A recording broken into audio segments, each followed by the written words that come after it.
छुट्टी मिलते तबे तौथिन जब गेलखिन त मंत्री सबके राय क गेले दू-दूटा मंत्री छे लेकिन एकोटा के था नहीं रहे छे कि जान गेलिए चौक पर दारू पिए चल गए श्री रामपुर चौक पर कि खादे डी चल गए से नहीं जाए बजा के देखे छी ये बेचले जी से ये बोलिया ये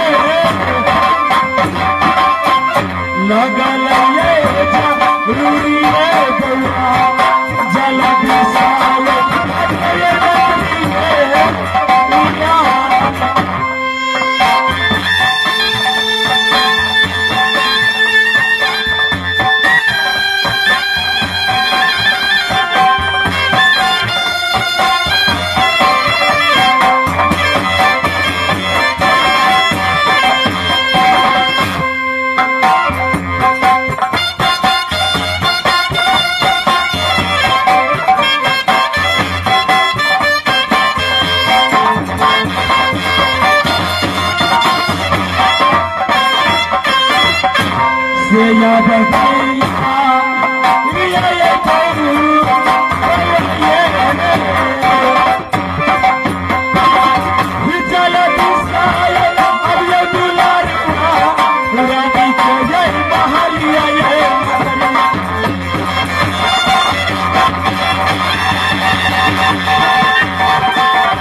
साची कहे त्वरिया बन से हमारे अंगना में फाटल भूत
लकवा वाला की कहे छे देखियो अखन के इतने उम्र में नानी बना दिल के ये दारू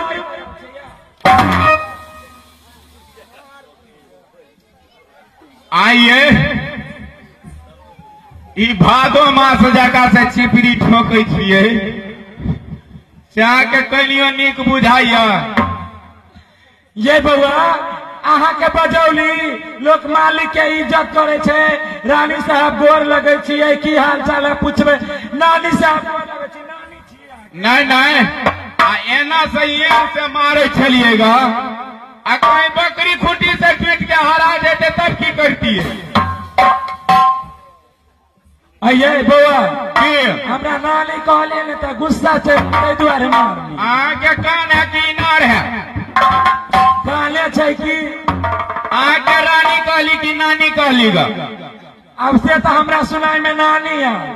अयो मास्टर साहब, एकरा रानी कहलिए कि नानी कहलिएगा, वही कहियो का।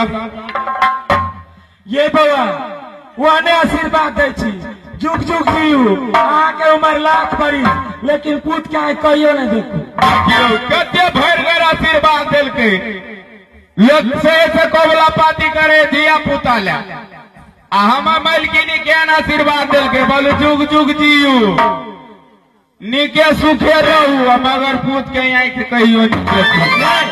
तो नीक बात के ने कहते, आइए एते नीक बात के कहते दुनिया में। देखिए बउआ, हमरा हरिओम जी के जोड़ा धिया पुता भेले से नाच नचबे, हमरा ध्यान आशीर्वाद देवे तो हम कथी हुका गली जगे भाई। बड़ी खुशी के बात बउआ, सुनू ना, अहाँके मालिक जे शादी कर लोलखिन, हाँ। घर में खाली दाल भात तरुआ तरकारी खायल छै। कहियो कहियो केलो छी सोई सोई खाब, दाइले भात तरकारी कैला खाब। ये बउआ केला सर्दी भ जेतै, सर्दी भऽ जाइया तो ना तो भात रोटी छोड़ के आ फले फूल खाब, ई तार जका बढ़ल चलि जायब। ये बउआ के एगो बात कहे के छले अहाँके, कहू कि नहीं? की कहबै नहीं तो बुझबै केना। जय समय में स्वामी जी से शादी नहीं भेल रहे ना, हाँ। समस्तीपुर में रहिए ना कुमारे, सखी सहेली जरे बड़ पूजा पाठ के लिए, बड़ बड़ भक्ति के लिए। अयो नाइनटा में यार, हाँ ये अये कौन कौन भक्ति के लिए ये बउआ कहू, ताले कहबै नहीं ताले बुझबै केना। कहे छी सुनियो। कहियो गई बहिना बहिना बहिना के